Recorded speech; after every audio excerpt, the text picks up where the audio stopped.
Não mais o que fazer, teriam que voltar para suas casas sem dinheiro, teriam que voltar para suas casas, não tinha condições nenhuma de assumir as suas responsabilidades financeiras, não tinha condição nenhuma de assumir os boletos, a conta de luz, a conta d'água, estavam decepcionados, frustrados demais. Agora observe uma coisa, no capítulo 4 de Lucas, Jesus, ele estava em Nazaré, na cidade onde ele foi criado. Ele não nasceu em Nazaré, ele nasceu em Belém, Efrata, mas ele estava em Nazaré. E ali, os seus compatriotas, os seus irmãos expulsaram Jesus da cidade, colocaram Jesus para fora. E Jesus, ele declara que os profetas da sua casa, ele não tem honra na sua própria terra. E vejamos que Jesus, daqui de Nazaré, ele vai para Cafarnaum. E quando ele chega em Cafarnaum, muitos milagres acontecem, muitas coisas miraculosas acontecem. Nós podemos observar que houve a cura do aleijado de Cafarnaum, a sogra de Pedro.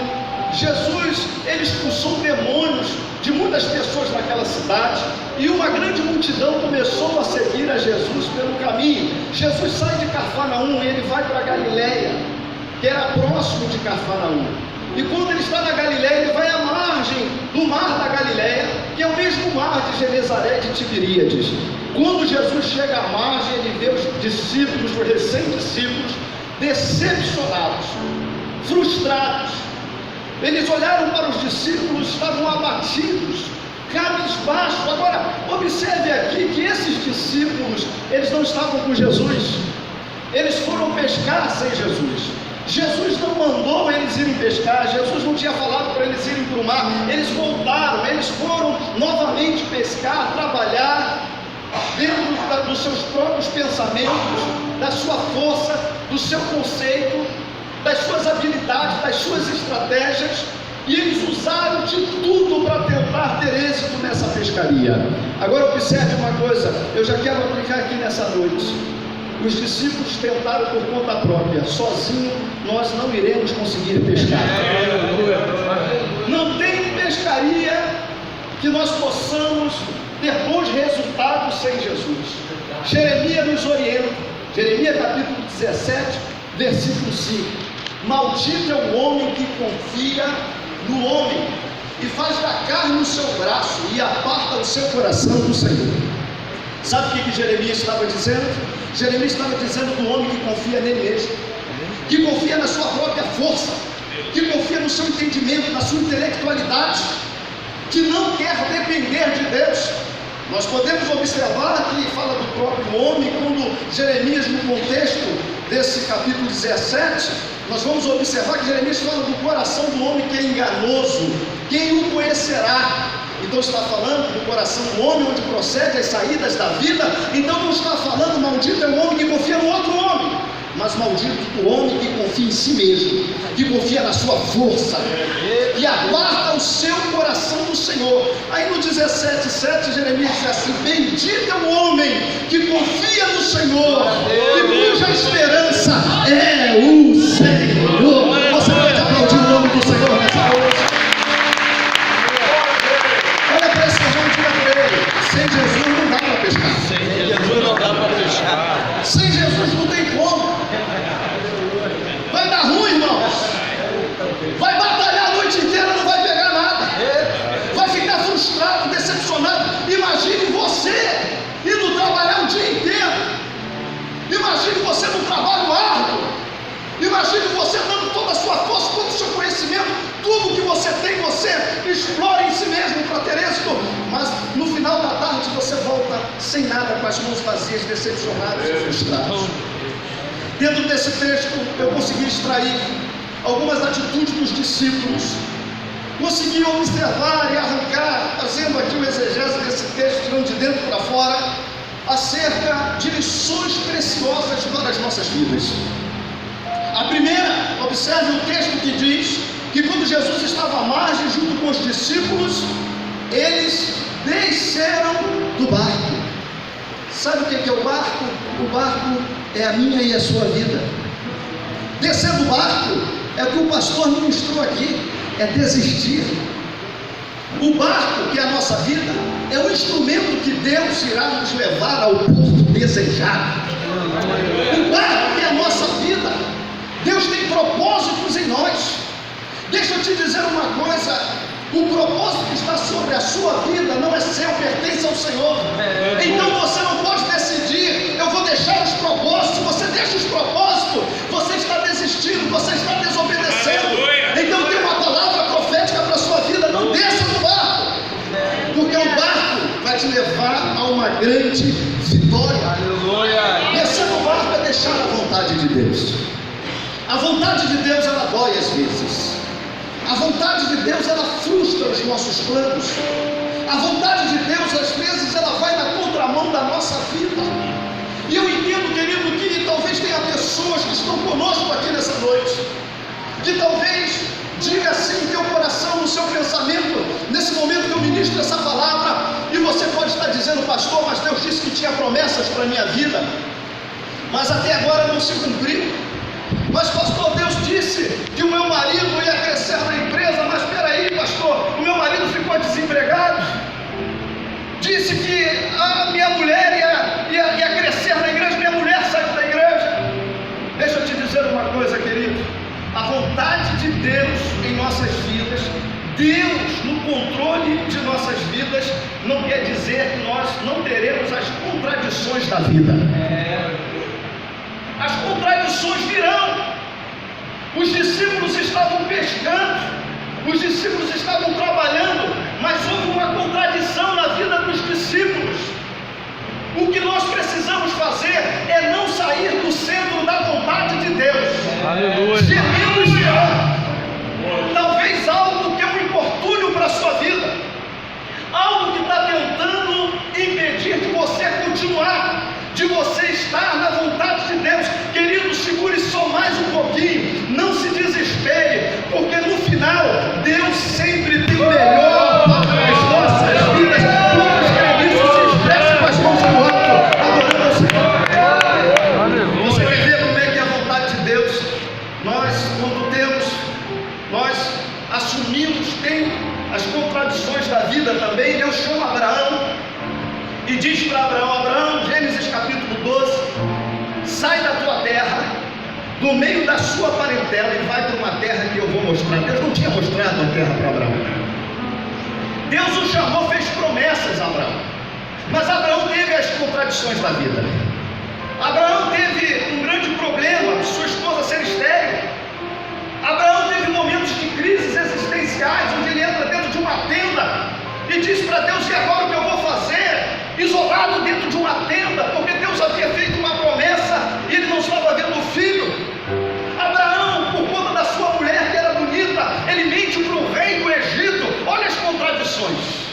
Ele tinha uma promessa, ele precisava estar no centro da vontade de Deus para que a promessa se cumprisse na vida de Abraão. No final Deus o chama e diz: sai daí, Abraão.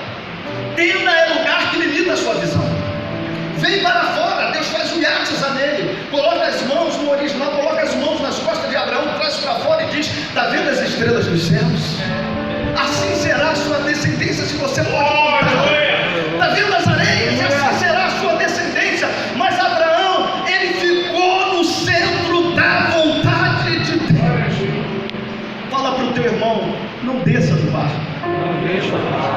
Diga para ele: pode ter as contradições da vida, mas no final o Senhor está sempre contigo. Aleluia. Sempre contigo. Deus chama José e diz para ele: José, vem cá, quer estar na minha vontade? Quero, Senhor. Quer mesmo estar no centro? Então tá bom, eu vou te dar o sonho, tu vai contar o sonho. Seus irmãos vão colocar você numa cisterna, vão vender você para os amalequitas, vão vender você para o Egito, e você vai ser humilhado, vão caluniar contra a tua vida, vão atacar você, você vai ser preso, José. E José: Senhor, eu quero estar na tua vontade. Quer, José? Quero. E ele continuou na vontade de Deus, passou as contradições da vida, mas no final Deus chama ele: José, dá o dedo aqui agora, porque tem um anel de governador do Egito para você. Sabe o que é isso, querido? É Deus falando, gemendo e chorando. Não saia da posição que Deus te chamou, gemendo e chorando. Não desça do barco, porque o lugar que Deus te colocou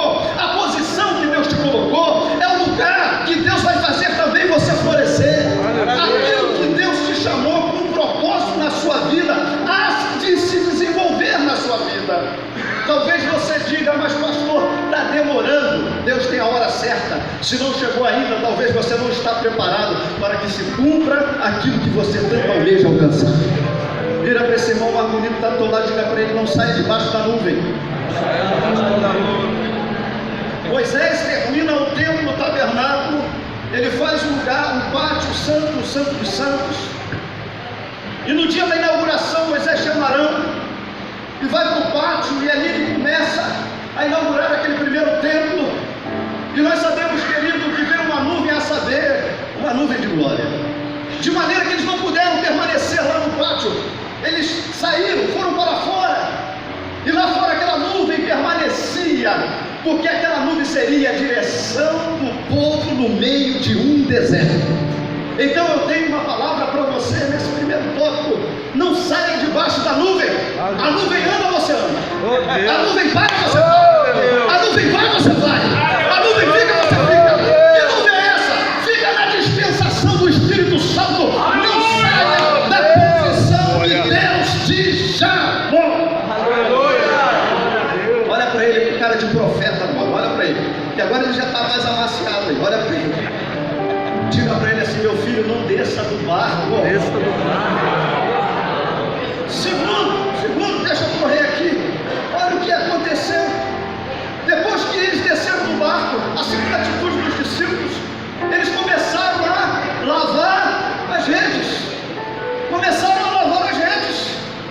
Sabe o que isso aponta? O que representa as redes? As ferramentas de trabalho. Qual é a ferramenta que Deus colocou nas suas mãos?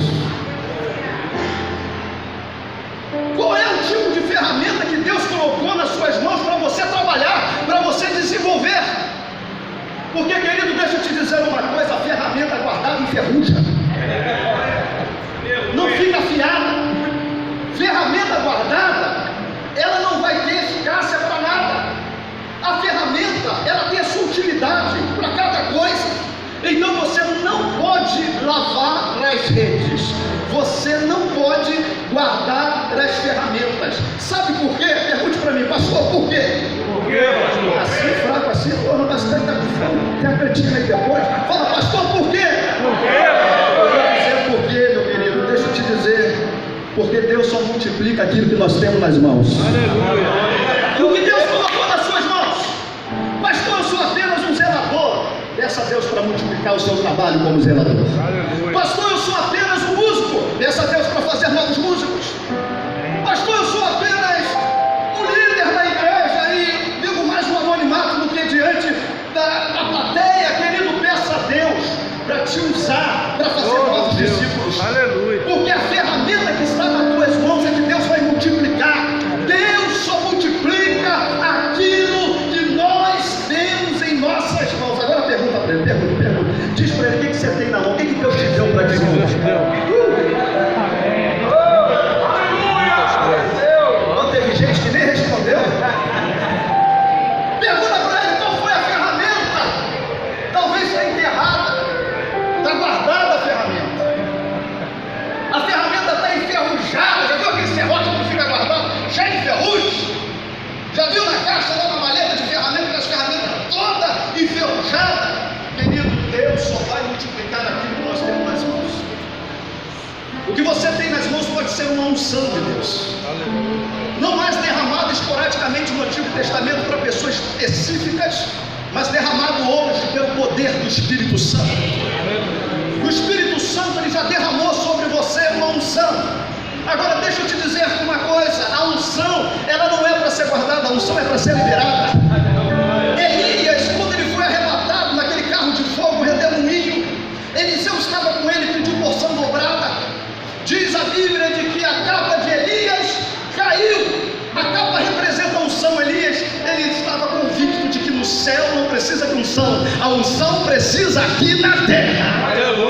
Aqui é que você precisa liberar essa unção que está sobre a tua vida. A unção você não pode levar para o túmulo. Elias, ele representa a igreja que libera a unção. Eliseu representa a igreja que enterra a unção.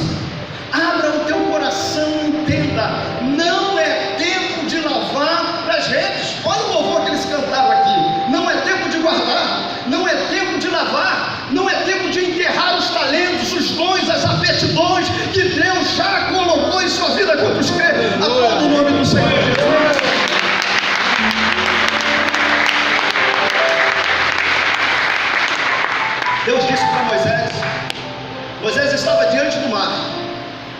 E Deus ouviu o clamor de Moisés. Moisés estava clamando, os egípcios estavam vindo em direção ao povo de Deus. E Deus disse para ele: Moisés, por que tu clamas a mim? Ele disse: mas Senhor, o mar está aqui, montanha de um lado, montanha do outro, Faraó atrás. Mas Senhor, por que tu clamas a mim? O que tu tem nas mãos? Ele disse: eu tenho uma vara. Então toca no mar com a vara, Moisés. Deus multiplicou o que Moisés tinha nas mãos. Deus ele multiplica somente o que nós temos nas mãos. Entenda bem uma coisa: Eliseu, ele chama uma viúva, 1 Reis, 2 Reis capítulo 4, e diz para aquela viúva: o que tu tens em casa? E ela disse: não, eu tenho apenas um vaso de azeite, apenas eu tenho um vaso na minha casa. O que Eliseu disse? Peça vasos emprestados, arrume bastante vaso, entra para o teu quarto, porque Deus iria multiplicar o azeite daquela viúva. Deus só multiplica o que nós temos nas mãos. Jesus estava com os discípulos e ali não tinha comida para dar toda aquela multidão. E André disse: olha, tem um menino aqui que na sua merendeira tem 5 pães e 2 peixinhos. Jesus mandou trazê-lo e Jesus multiplicou o que estava nas mãos daquele menino. Jesus só multiplica o que nós temos nas mãos. Eu estava uma vez começando a obra da nossa igreja, já vou terminar já, e uma dificuldade muito grande, e eu procurei vários meios, várias pessoas para nos ajudar, e as portas estavam fechadas, até que um dia eu fui ministrado por uma palavra, e o Senhor falou ao meu coração que Ele só iria multiplicar aquilo que eu tinha em nossas mãos. Eu falei: mas como, Senhor? Nós estamos numa situação tão difícil. E o Senhor disse: coloca aí um metro de pedra no terreno. Daquele metro de pedra, irmãos, veio aparecendo tantos outros materiais, e hoje a igreja está pronta para a honra e glória do nome do Senhor. Você precisa tocar, você precisa usar aquilo que o Senhor colocou em suas mãos. Terceiro, irmãos, depois, entrando, olha o que acontece. Jesus, ele entra no barco. Você está vendo por que nós não podemos descer do barco? Porque a qualquer momento Jesus, ele entra. A qualquer momento o Senhor, ele vai te surpreender. Em meio às tempestades, em meio às lutas, em meio ao vento forte, como o pastor falou aqui, a qualquer momento, se você permanecer firme, Jesus vai entrar no barco da sua vida. Quantos creem nisso aí? E quando Jesus, ele entra no barco, ele ensina a uma multidão. Jesus, ele ministra sobre aquela multidão que ali estavam. E sabe o que eu vejo? Quando nós lemos as passagens que falam de tempestade em outros evangelhos, nós descobrimos que Jesus tinha um lugar predileto para ficar, pelo menos 2. Jesus gostava de ficar na proa, porque na proa é a direção do navio.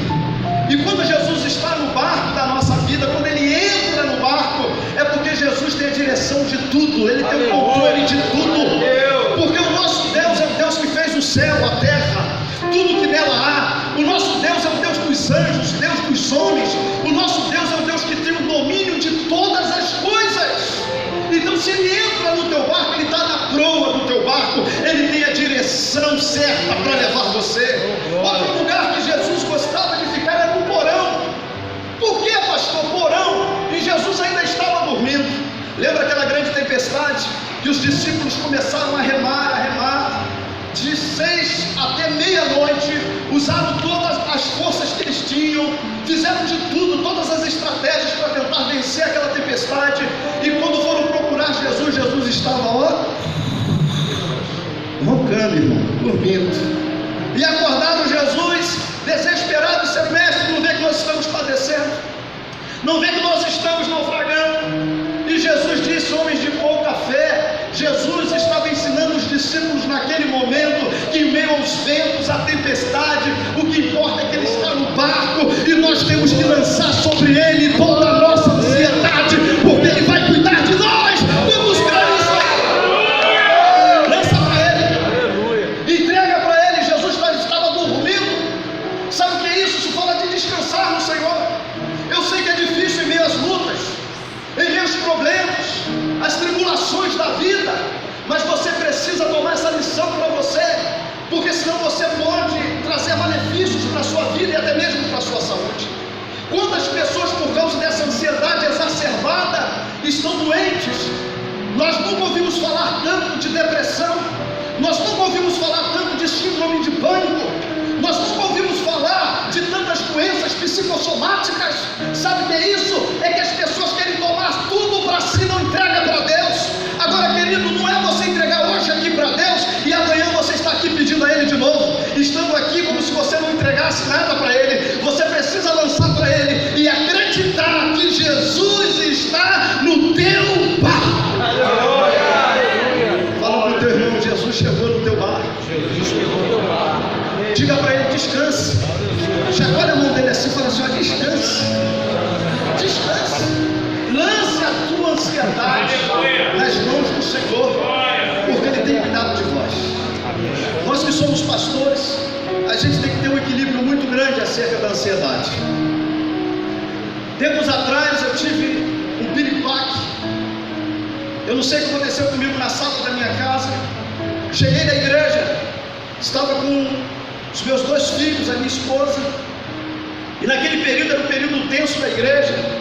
A igreja no início, desenvolvendo muitas demandas, muitas lutas. Eu sei que eu sentei no sofá e comecei daqui a pouco a perder o sentido, não vi mais nada, e fui parar no hospital. E depois o médico disse para mim: o que você faz? Eu disse: sou pastor. Ele falou: agora eu já sei o que você tem. Vai procurar um cardiologista, vai procurar um psicólogo. E quando eu cheguei lá, irmãos, eles descobriram que tudo que eu estava passando foi uma ansiedade exacerbada, porque saiu do meu limite humano, saiu daquilo que eu suporto, que o meu corpo suporta, que minha mente suporta. E eu entendi, eu ouvi a palavra do médico, que ele disse assim para mim: você é pastor, né? Se você continuar dirigindo a igreja da forma que você está, você vai e a igreja fica. Você quer isso? Eu falei: não, ainda não é tempo. E eu comecei a mudar meu estilo de vida. Eu comecei a entender que eu preciso entrar para o meu quarto nos momentos de crises, nos momentos difíceis, nos momentos de problemas emocionais, problemas que atingem a nossa mente, o nosso entendimento. Nós precisamos tomar essa lição e lançar para Jesus toda a nossa ansiedade. Jesus é o psicólogo dos psicólogos. Jesus, Ele conhece tudo de você, por dentro e por fora. Ele conhece o coração do homem, sabe qual é a intenção do Espírito. Ele sabe tudo de você. Ele conhece os detalhes, coisas que você não fala para ninguém. Ele está apto a ouvir você. Você precisa colocar para fora, você precisa liberar. Entenda, Jesus estava dormindo e Ele estava dizendo: lança sobre mim toda a sua ansiedade, porque eu irei cuidar de vós.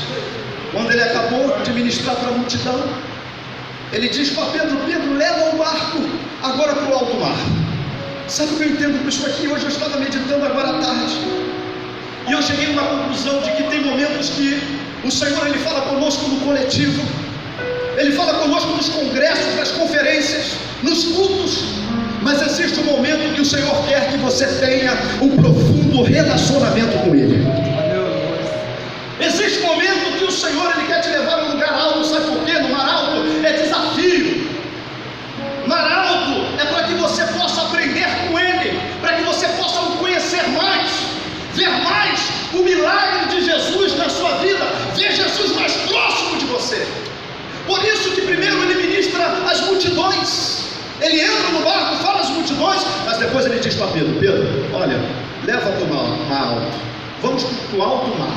É porque Jesus estava querendo uma intimidade com os discípulos, e que os discípulos tivessem uma grande intimidade com Ele, um relacionamento profundo com os discípulos. Sabe o que eu vejo? Qual é o tipo de relacionamento que nós estamos tendo com o Senhor? Um Deus distante demais, um Deus que está tão longe que parece que Ele não nos ouve, um Deus que parece que não ouve a nossa oração, a nossa súplica. Não, querido, deixa eu dizer uma coisa para você: Deus está dentro de você. Aleluia. Ele mora dentro de você, Ele habita em você. Nós é que nos distanciamos de Deus. A todo momento Ele está nos chamando para uma intimidade, para um relacionamento profundo, mas nós, por esse fast food da vida, essa correria, nós nos envolvemos com tantas coisas, temos nos nos envolvidos com tantas outras coisas até supérfluas demais, mas às vezes esquecemos de ter um profundo relacionamento com Ele. Então Ele nos leva a um mar alto, lugar de desafio, lugar de medo, porque Ele quer falar conosco na intimidade. E eu entendo, irmãos, que relacionamento profundo ele está baseado pelo menos em 3 coisas. Primeiro, é prático demais isso: oração. Nós só temos uma forma para falar com Deus: na oração. Na oração. Deus fala conosco de várias formas. Deus ele não é monólogo, mas nós somos. Nós só temos uma forma no diálogo de falar com Ele: na oração. E a oração é a chave que levanta Deus do seu trono a nosso favor. Aleluia! A oração ela abre os céus e faz milagres extraordinários acontecerem na terra. A oração ela faz coisa sobrenatural acontecer, querido. Então deixa eu te dizer uma coisa: faça como o Billy Graham disse: coloque os teus joelhos no chão e não levante até que o Senhor resolva falar contigo. Oh, meu Deus! Nós precisamos orar para termos um relacionamento com Ele. Segundo, nós precisamos meditar na palavra. Sabe por quê, irmãos? Esses dias eu levei um beliscão do Espírito Santo, um puxão de orelha com carinho. E eu usando muito a Bíblia para preparar esboço, para preparar a palavra. E até que ele disse assim: você tem usado a Bíblia somente para a guerra? Você precisa usá-la também como pão para se alimentar. Às vezes nós usamos a Bíblia só para ministrar para outros. Usamos a palavra não porque aquele irmão está precisando, aquela igreja está precisando, aquela família está precisando. E às vezes nós esquecemos de usar a Bíblia não como uma espada para a guerra, mas nós precisamos usar a Bíblia como pão para nos alimentar também. Porque quando nós lemos a Bíblia, nós precisamos aplicar primeiro para nós. Nós precisamos meditar na palavra. E a palavra de Deus nos leva a um relacionamento profundo. Terceiro, adoração. Relacionamento profundo está ligado à adoração. É como foi falado aqui nessa noite pelo pastor: a gente precisa se desprender, irmãos. A gente precisa adorar nas asas de um querubim. Você tem que não ficar preocupado com quem está do seu lado, não. Não se preocupa se tem um te olhando. Você precisa adorar o teu Deus em espírito e verdade, na beleza da tua santidade. Porque quando você adora o Senhor, toda adoração ela tem resposta de Deus. Quando você adora, Deus envia anjos. Quando você adora, Deus traz revelações para a sua vida. Quando você adora Deus, você está aqui adorando, Deus está te dando a visão do que você vai fazer na semana seguinte. Quando você adora, Deus cuida dos céus. Quando você adora, você sai dessa atmosfera e você consegue entrar na sala do trono. Quando está entendendo, quando vocês estão entendendo, levante a mão para o alto. Pelo amor de Deus, me ajuda a pregar aí. Aplauda o nome do Senhor.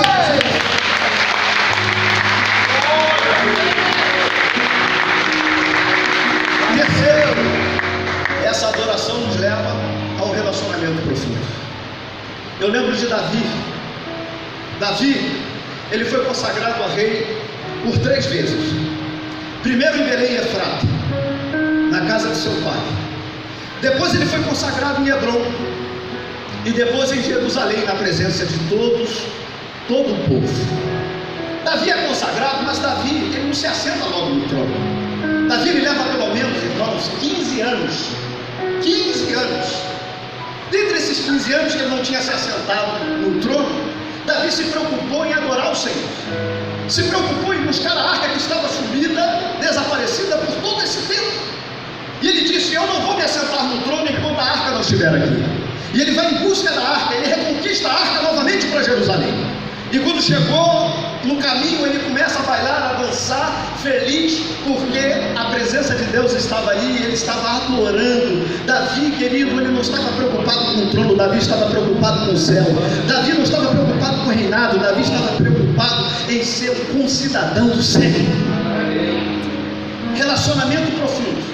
Nós precisamos orar, nós precisamos meditar na palavra e nós precisamos, queridos, adorar a Deus. Amém. Glória a Deus. Eu lembro de Moisés em Êxodo capítulo 33, versículo 15, falando de intimidade. Deus disse para Moisés: Moisés, esse povo acendeu a ira no meu coração, eu não vou mais para esse povo. Moisés, vá você, Moisés, pode ir. Eu estou ordenando, você pode ir, Moisés, para esse povo, vai. Moisés, que era íntimo de Deus, ele disse: Senhor, eu não vou se tu não fores. Senhor, eu só vou se o Senhor for comigo. Mas vai, Moisés, vai, Moisés. Ele disse: não, eu só só vou se a sua presença estiver diante de mim. Aleluia. Porque ele sabia, querido, a intimidade que ele tinha com o Pai. Deus falava com Moisés face a face, não falava Moisés com Deus face a face.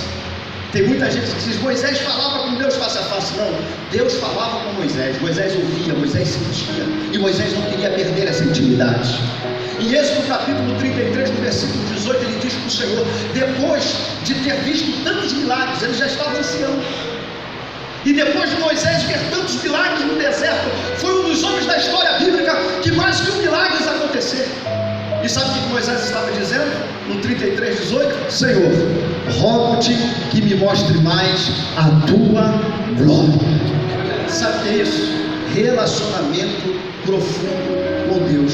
Diga para o teu irmão, não se preocupe, diga para ele, se Deus está te levando a um lugar alto. Agora olha o que Jesus faz. Jesus diz, em meio às circunstâncias, em meio do nada, diz para ele, para os discípulos, lançai as redes. Sabe o que era isso, irmãos? É obediência. Tempo de crise, de escassez. Eles não pegaram nada. Pedro poderia dizer para ele, Jesus, a gente conhece tudo de pesca, temos todas as técnicas, nós temos experiência, nós ficamos a noite inteira, peixe se pega à noite, de dia é impossível, é difícil se pegar, pega uma quantidade ínfima demais. E Jesus estava dizendo para Pedro dizendo para os discípulos, lançai a rede, mesmo você vendo tudo fechado, mesmo você vendo um tempo de crise, vivendo um tempo de crise, mesmo as portas estando fechadas, mesmo nada acontecendo na sua vida, obedeça, porque Deus quer fazer o sobrenatural acontecer na sua vida. E Pedro, que não era bobo, olha o que Pedro disse, tudo bem, o senhor está falando, eu vou obedecer, melhor obedecer. Quem comanda, manda, e quem tem juízo, obedece. Então tá bom, eu vou fazer o seguinte, eu vou lançar a rede, mas sob a tua palavra.